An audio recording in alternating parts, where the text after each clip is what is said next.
একদিন আরিয়ান মাথা তুলে এক ফিনিক্সের দিকে তাকালো।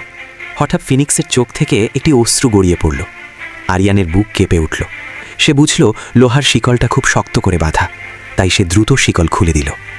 শিকল খুলতেই ফিনিক্স সোজা হয়ে দাঁড়ালো, ডানা মেলে দিল। আরিয়ান হাত নেড়ে ইশারা করল, সে এখন মুক্ত। মুক্ত হতেই ফিনিক্স আকাশে উড়ল, মেঘের নিচে নাচের মতো ভঙ্গিতে কয়েকবার ঘুরতে লাগল। তারপর আরিয়ানের সামনে এসে একটি পালক রেখে বলল, বিপদে পড়লে এটা ব্যবহার করো।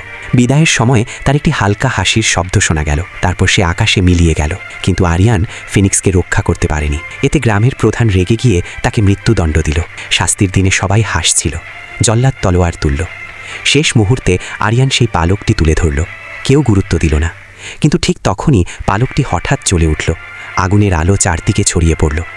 আকাশ থেকে ফিনিক্স নেমে এলো, শাস্তির ময়দানের চারপাশে 3 বার ঘুরল। সবাই হতবাক হয়ে হাঁটু গেড়ে বসে পড়ল। তারা বুঝল আরিয়ানই স্বর্গের নির্বাচিত ব্যক্তি। এভাবেই আরিয়ান হয়ে উঠল রাজা।